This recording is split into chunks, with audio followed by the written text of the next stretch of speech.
오늘 말씀은 열왕기하 4장 17절에서 28절까지의 말씀입니다. 오늘 말씀의 제목은 하나님이 주신 것을 다시 받는 기도입니다. 저는 존경하는 한 분의 목사님이 있습니다. 최근에 그분이 전하신 기도에 관한 메시지를 듣고 큰 감동을 받았습니다.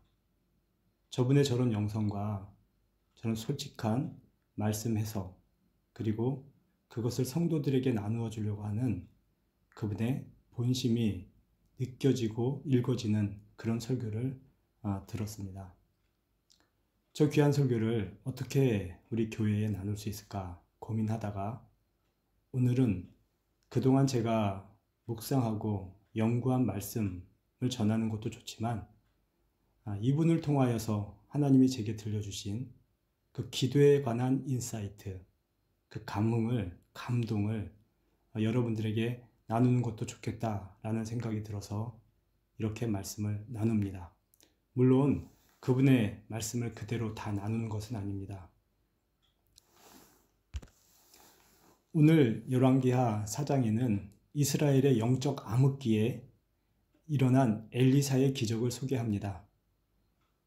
오늘 말씀은 어려운 시기를 단순히 살았다는 것이 아니라 이 수넴 여인의 심정과 이야기를 통하여서 하나님의 사람인 우리가 나아갈 길을 제시해주고 있습니다. 코로나로 어려운 시간에 많은 상황에 우리는 함몰되어 가고 그 상황에서 벗어나기 위한 기도를 하나님께 드리게 됩니다. 그 기도를 드리는 두 가지 방법을 나누기를 원합니다. 저와 여러분이 수넴 여인에게서 배울 수 있는 첫 번째 기도의 비밀은 정신 차리는 믿음입니다. 상황에 함몰되지 않는 정신 차린 믿음을 배우기를 원합니다. 본문에 나온 수넴 여인의 상황을 보면 수넴 여인은 엘리사 선지자를 섬기다가 그 선지자의 축복으로, 즉 하나님의 축복으로 생각지도 못한 아이를 잉태합니다. 그 아이가 자라서 어느 날 아버지와 함께 추수밭에서 일을 하다가 놀다가 갑자기 머리가 아프다고 집으로 들어왔습니다. 아이를 안고 있던 여인의 무릎 위에서 아이는 눈 깜짝할 사이에 죽어버립니다. 이런 기막힌 상황이 갑자기 어느 날 아침에 일어났습니다. 그런데 이런 기가 막히고 감정이 무너지는 상황에서 그녀의 태도를 보면 굉장히 냉담하고 굉장히 이성적입니다. 21절을 한번 보겠습니다. 곧 어머니에게로 데려갔더니 낮까지 어머니의 무릎에 앉아 있다가 죽은지라. 그의 어머니가 올라가서 아들을 하나님의 사람의 침상 위에 두고 문을 닫고 나와 그 남편을 불러 이르되 청하건대 사한 한 명과 나귀 한 마리를 내게로 보내소서. 내가 하나님의 사람에게 달려갔다가 돌아오리이다 하니 그 남편이 이르되 초하루도 아니요 안식일도 아니거늘 그대가 오늘 어찌하여 그에게 나아가고자 하느냐 하는지라. 여인이 이르되 평안을 비나이다. 여인의 이 감정을 보십시오. 자기가 사랑하는 아들이 무릎 위에서 죽었는데 그 아이를 방에 그대로 뉘어놓고 종에게도 남편에게도 말을 하지 아니하고 평안하다라고 말합니다. 죽음이 아무 일이 아닌 듯이, 어쩌면 어머니가 아닌 듯이, 남의 아이 죽은 듯이 그렇게 냉담하게 평안합니다 라고 말을 하고 아무도 모르게 엘리사를 만나러 출발을 합니다. 오히려 무섭고 이 여인의 이런 믿음이 전율을 느끼게 합니다. 이 여인은 통큰 부자였습니다. 죽어도 아까워하지 아니하는 오늘날 믿음의 부자처럼 그런 통큰 부자였습니다. 이 여인에게 엘리사는 많은 공개를 받았습니다. 엘리사가 이 여인이 있는 근방에 오게 되면 여인은 엘리사가 하나님의 종이라는 이유로 엘리사에게 음식도 주고 쉴 공간도 주고 침상과 책상과 의자와 촛대도 만들어 주었습니다. 여인은 하나님의 사람을 알아볼 수 있는 지혜가 있었고 그를 섬길 수 있는 성실한 믿음도 있었습니다. 그러자 어느 날 감동을 받은 엘리사 선지자가 그 여인에게 묻습니다.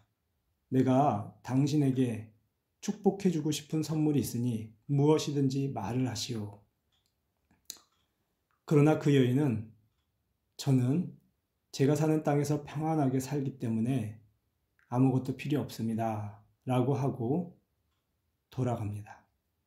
그때 선지자의 종이었던 게하시가 그 여인은 아들이 없고 남편은 나이가 많습니다. 라는 말을 일러줍니다. 이런 상황을 들은 엘리사 선지자는 다시 그 여인을 불러서 이런 말을 합니다.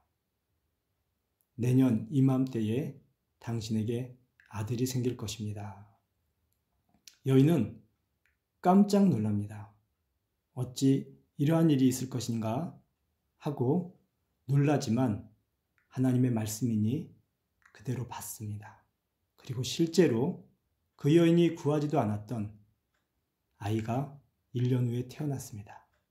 늦둥이, 금둥이 같은 아이를 키우면서 살아가는 어느 날 아버지를 따라 추수밭에 나갔다가 그 사랑하는 아들 금동이가 이렇게 죽은 것입니다. 자녀가 죽는 모습을 무릎 위에서 본 그런 사건이 오늘 여인이 당한 상황입니다. 그런데 이런 감당 못할 상황, 통곡하고 대성통곡하고 하나님을 향하여 원망하고 그 찢어지는 가슴을 토로하고 울고불고 집안을 정말 난리법석 만들어야 되는데 그런 상황에서 이 여인은 어떻게 함몰되고 살아있는 믿음으로 자신의 상황과 감정과 이 상황을 통제하면서 서 있단 말입니까? 그 남편이 묻습니다. 아이는 어떠한가? 그러자 여인이 대답합니다. 평안합니다. 그러니 내가 잠시 엘리사 선지자에게 갔다 곧 돌아오겠습니까? 갔다 돌아오겠습니다. 라고 말을 합니다. 이것이 어찌 엄마의 말이 맞겠습니까? 애절하고 간절하고 애타게 곡을 해도 모자를 파네. 평안하니 당신은 하던 일 하시고 저는 잠깐 일 좀 보고 오겠습니다. 라고 말을 하는 것입니다. 사실 이 여인의 그 역설적인 말 안에 그 여인의 간절한 소망이 녹아 있는 것 아니겠습니까? 내가 돌아오겠다라는 것, 그 선지자를 통하여 반드시 내 아들이 사는 그 소망을 받고 오겠다라는 그녀의 간절함이 그대로 녹아 있는 표현입니다. 이 여인의 통큰 믿음을 느끼실 수 있습니까? 이 여인의 남편의 나이는 50 정도 되었을 것 같습니다.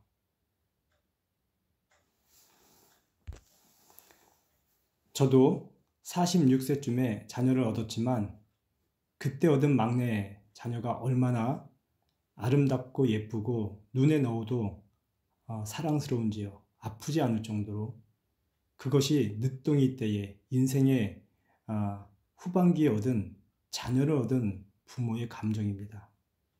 그런데 그런 귀한 금둥이 늦둥이 같은 아들이 죽었는데 울지도 않고 정상적이어 보이지 않는 그런 모습으로 이 여인은 자신의 감정을 컨트롤하고 있습니다. 절대 흔들리지 않습니다. 하나님이 주신 믿음의 다림줄이 그 상황에서도 제대로 작동했습니다. 여인은 나귀 안장을 지우고 그리고 종에게 이렇게 말합니다. 멈추지 말고 달려라.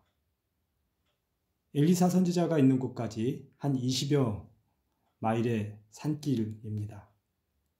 그곳을 쉬지 말고 달리라고 합니다. 속은 바짝 탑니다. 그런 상황에서 선지자에게 달려가는 모습. 그러면서도 감정이 함몰되지 아니하고 오직 하나님께 향하여 나아가는 그 믿음의 모습 말입니다. 그때 멀리서 엘리사 선지자가 이 여인이 오는 것을 보고 게하시를 보내서 묻습니다. 너는 평안하냐?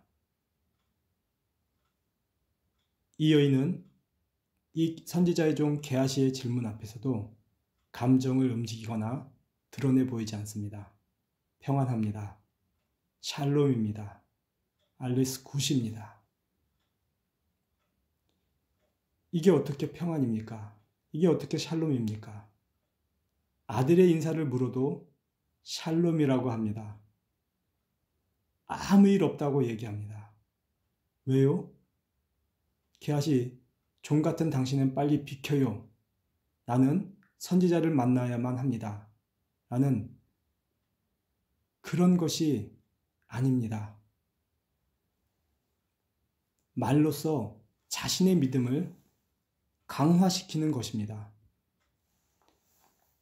자신 안에 믿음이 흔들릴까 하여 입술로서 믿음을 강화시키고 자신의 믿음의 양분과 영양제를 주고 있는 것입니다. 이것을 느끼시기를 축복합니다.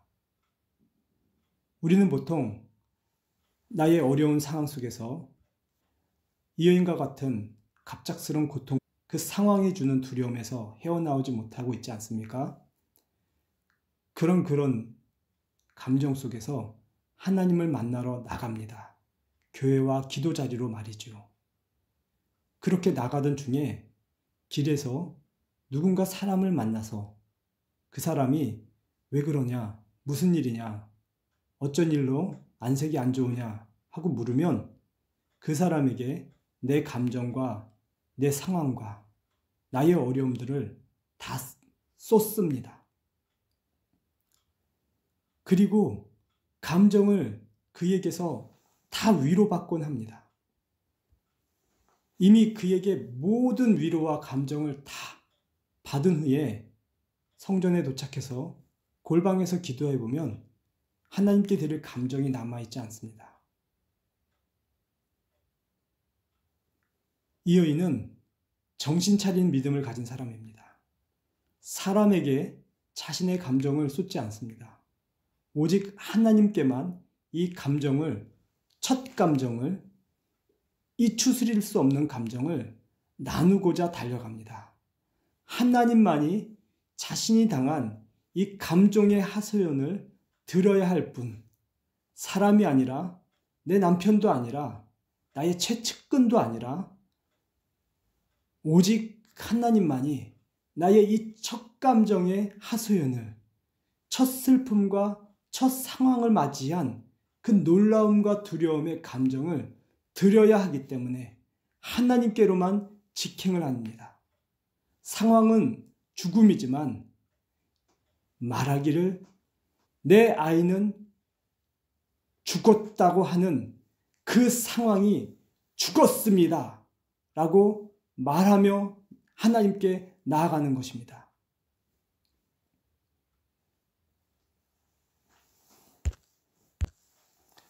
본문 27절을 보면 이 여인이 산에 이르러 하나님의 사람에게 나아가서 그 발을 아는지라 게하시가 가까이 와서 그를 물리치고자 하매 하나님의 사람이 이르되 가만두라. 그의 영혼이 괴로워하지만은 여호와께서 내게 숨기시고 이르지 아니하셨도다 하니라. 이 여인은 엘리사, 즉 하나님 앞에 도착하자 드디어 웁니다. 감추었던 감정을 드러내고 복받쳐서 쓰러지며 엘리사의 발을 붙잡습니다. 당시에 여자가 남자의 발을 붙잡는 것은 정말 수치스러운 일입니다. 그럼에도 불구하고 이 여인은 아랑곳하지 않습니다. 복받친 감정, 하나님 앞에 그의 발 앞에 엎드려서 웁니다. 엘리사는 이 모든 것을 받아줍니다. 여인이 하염없이 그 말 아래에서 눈물을 쏟으며 넋두리를 하겠지요. 원망을 하겠지요.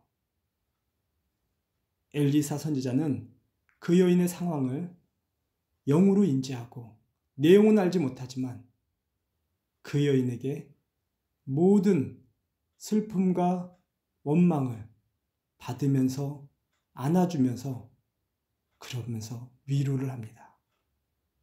이 여인이 말을 합니다. 내가 언제 내 주께 내 아들을 구하더이까? 내가 언제 내 아이들이 필요하다라고 말한 적이 있었습니까? 나를 속이지 말라고 내가 그렇게 말하지 아니하였습니까? 그렇게 구하지 않던 아들을 내게 주셨는데 지금 그 아들이 죽었습니다. 선지자여, 내가 구하지 않은 것으로, 내가 찾지 않은 것으로 주었다 도로 빼앗아가며 나를 괴롭게 합니까? 이 여인의 말은 정말 일리가 있습니다. 이 여인은 선지자를 축복하고 섬기면서 다른 어떤 선물을 구하지 않았습니다. 그저 하나님의 사람, 하나님을 섬기는 것이 이 여인의 행복이었고 기쁨이었습니다. 그런데 그 여인의 섬김을 보고 하나님이 이 여인에게 아들을 주겠다고 하신 것입니다.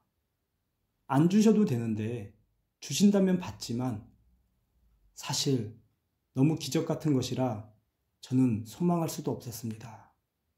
그런 상황에서 받은 아들이 바로 이 늦둥이였습니다. 그런데 이 아들을 하나님께서 도로 데려가셨습니다. 주었다가 뺏는 것은 안주만 못하지 않습니까? 이전엔 가보지 못했던 그런 기쁨과 누려보지 못했던 행복을 주셨으면 그걸 끝까지 유지시켜 주셔야지. 또 도로 그것도 갑작스럽게 찾아가시는 하나님은 무엇입니까? 이 여인은 그 얘기를 하는 것입니다. 주셨으면 책임을 지셔야지. 빼앗는 것은 무엇입니까? 이것이 바로 이 여인의 믿음. 하나님이 주신 것을 다시 찾는 믿음입니다.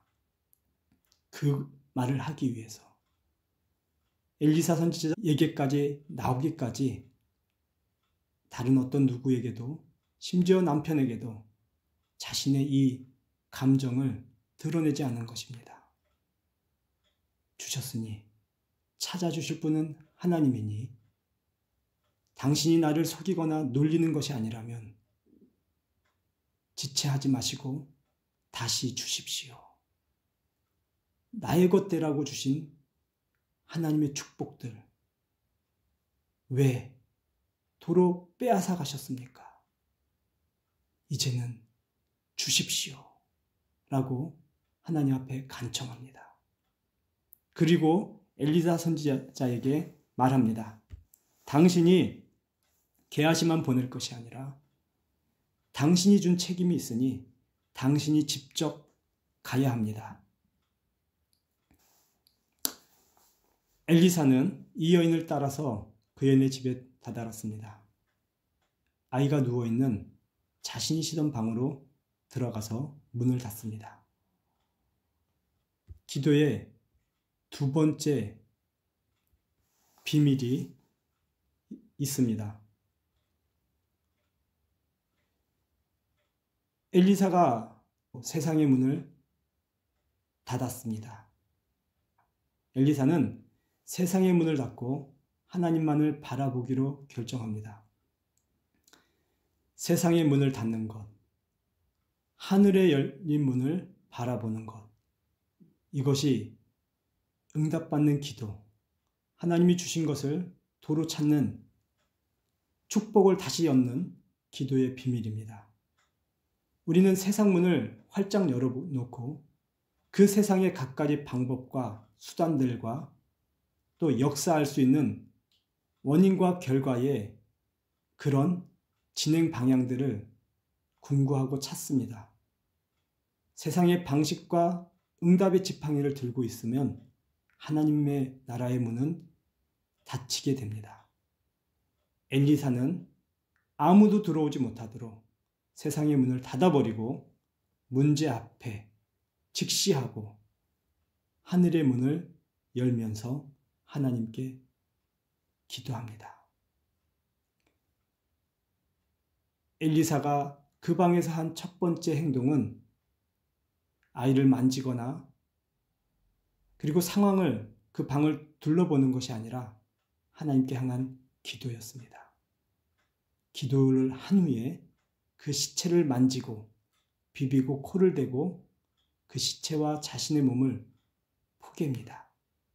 행동이 먼저가 아니라 기도를 먼저 하였습니다. 오염된 그 시체를 만지고 입 맞추고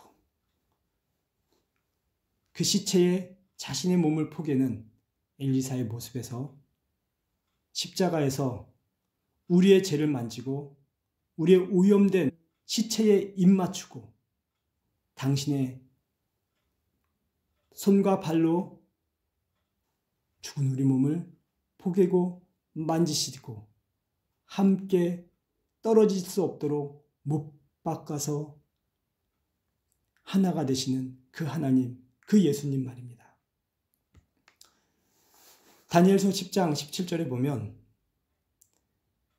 다니엘은 미래의 환상을 천사에게 받고 숨을 쉬지 못합니다. 그런데 19절에서 다니엘은 그 감정이 바뀝니다. 상황을 더 말해 주소서, 더 말씀해 주소서, 제가 듣고 보겠나이다. 두려웠던 다니엘에게 어떻게 이런 180도 바뀌는 상황이 발생한 것일까요? 그 비밀은 18절에 있습니다. 또 사람의 모양 같은 것 하나가 나를 만지며 나를 강건하게 하여 이르되 큰 은총을 받은 사람이여 두려워하지 말라. 평안하라. 강건하라. 강건하라. 그가 이같이 내게 말하매 내가 곧 힘이 나서 이르되 내 주께서 나를 강건하게 하셨사오니 말씀하옵소서. 이 다니엘에게, 절망의 다니엘에게 환상 중에 사람의 모양 같은 것 하나가, 이분이 예수님 아니겠습니까? 예수님이 만져주셨습니다. 만져주시자 강건함을 얻게 되었습니다. 우리가 예배 때에, 우리가 하나님께 기도할 때에, 또 우리가 어떤 어려운 상황 속에서 바로 이런 하나님의 만져주심, 예수님의 안수와 만져주심을 받아야 합니다. 우리가 말씀을 듣는 것, 예배 때 예배를 드리는 것은 인간의 위로나 인간의 모임 속에서 어떤 흥분 속에서 감정의 위안을 받는 것이 아니라 실제 살아계신 성령의 안수, 지금도 하늘에서 온 땅 우주의 역사를 다스리시고 세밀하게 섭리하시는 그 하나님의 의지가 담긴 손을 느끼고 안수받으면서 체험하려고 하는 이유입니다. 예배 때 하나님의 만져주심, 예수님의 임재하심을 그래서 우리는 사모하고 받아야 합니다. 저는 최근 몇 주간 난민들을 위하여 기도하고 있습니다. 부모가 죽은 사람, 어머니가 눈앞에서 죽어가는 사람, 온몸이 아픈 사람, 남편이 다른 여인에게 또 장가들고 자기를 버린 사람, 이런 사람들이 눈물로 저의 기도를 사모하고 있었습니다. 알지 못하지만 하나님의 이름으로 기도를 해주었습니다. 이런 기도에 저들의 마음이 위로받을까 염려가 되고 의심이 되면서 기도를 하고 나면 한 20-30분 후에 끝날 때 반드시 이런 말을 합니다. 감사합니다. 당신의 기도, 코리아인인 당신의 기도가 나한테 위로를 주었고 평안을 주었습니다. 하나님이 함께 하시는 것이 믿어집니다. 이런 말을 할 때 얼마나 감격하게 되고 감사하게 되는지요. 그들 안에 하나님을 사모하는 그 사모함이 작은 기도에도 큰 은혜로 여기고 받은 줄로 여기고 기적과 이적이 이미 행해진 것으로 믿고 받아들이는 그 사모함을 보면서 제가 오히려 감동을 받곤 하였습니다. 하나님께서 이 시간 저와 여러분의 어려운 상황 속에서도 하나님의 안수와 하나님의 지혜가 부어지기를 소망합니다. 엘리사가 기도하니 그렇게 아들은 죽은 몸이 서서히 따뜻해지고 돌아오기 시작했습니다. 손바닥만한 구름이 징조로 나타난 것입니다. 이 상황에서 엘리사는 기도를 멈추지 않습니다. 이 정도면 됐다라고 끝이지 않습니다. 다시 한번 방언을 들고 다시 한번 기도하고 더 기도하고 그리고 더 이 시체 위에 주검 위에 자신의 몸을 포개입니다. 시간을 통하여 기도합니다. 우리는 보통 응답을 기도하면 바로 받기로 고대합니다. 그러나 진정한 기적은 시간이 필요합니다. 자연스러움이 되려면 시간이 필요합니다. 우리가 어떤 사람과 관계 회복이나 또 함몰된 이 상황을 해결하려면 동일하게 기도 이후에 그 사건이 해결될 시간이 필요합니다. 그것이 자연스러움입니다. 하나님은 질서를 어지럽히며 기적으로 역사하실 수도 있지만 대부분 그런 경우는 1, 2%입니다. 하나님은 인내와 시간을 허락하시고 그 자연스러움 속에서 질서 속에서 기도가 응답되게 하십니다. 이 아이도 마찬가지입니다. 엘리사 기도에 단번에 일어난 것이 아니라 기적의 징조가 보였고 그리고 그 아이의 몸이 따뜻해지는 혈기가 돌아오는 시간이 필요했고 여전히 죽어있는 그 아이를 위하여 다시 엘리사는 기다리고 생각하고 고민하다가 그런 시간이 필요합니다. 정말 기도하는 사람은 이런 미묘한 기도의 차이를 감지하는 것으로 믿습니다. 진짜 기도하는 자는 더디 주시는 것도 믿음 안에서 급속한 응답으로 여기면서 일상에서 더욱 성실하고 충실하게 일하며 기도하며 자연스러운 응답을 사모하게 되는 것입니다. 본문 이야기에 나온 엘리사와 이 엘리사의 종 게하시의 차이가 있습니다. 게하시는 엘리사의 심부름을 받고 능력의 지팡이를 그 아이의 머리맡에 놓습니다. 우리가 가진 능력이고 우리가 체험한 경험입니다. 이것만 있으면 이대로만 되면 모든 것이 되는데 하며 의지하는 것, 그게 지팡이입니다. 그러나 그것을 문제 앞에 내려놓아도 역사가 없습니다. 아무 헤엄이 없습니다. 엘리사는 지팡이를 의지하는 것 아니라 경험을 의지하는 것 아니라 엘리야로부터 받았던 기도의 영감의 갑절, 그 성령 안에서의 기도로 이 문제를 대합니다. 사망을 생명으로 바꾼 것은 지팡이가 아니라는 것을 우린 반드시 알아야 합니다. 우리 많은 신앙인들 중에는 이런 지팡이 하나 있기를 소망하는 자가 많을 것입니다. 게하시처럼요. 기도는 없이, 내 기도는 없이 누군가의 축도로 내 문제가 해결되기를 바란다면 그것은 게하시가 들었던 지팡이와 다를 바가 없습니다. 엘리사가 잠잤던 침상도 능력이 아닙니다. 엘리사 선지자가 머물렀던 방이나 책상이나 의자나 금촛대, 은촛대가 능력이 아닙니다.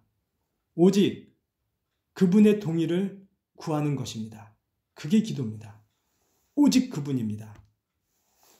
엘리사의 이 오직 그분을 향한 믿음과 기도, 이 여인이 오직 그분만을 향한 믿음과 기도가 이 아들을 살렸습니다. 오늘 열왕기하 4장에서 이 아이가 죽었다가 살아나는 이런 이야기를 하나님이 기록하시고 들려주시는 이야기가 있지 않겠습니까? 할렐루야. 우리는 여전히 주변에 죽음들이 산재했습니다.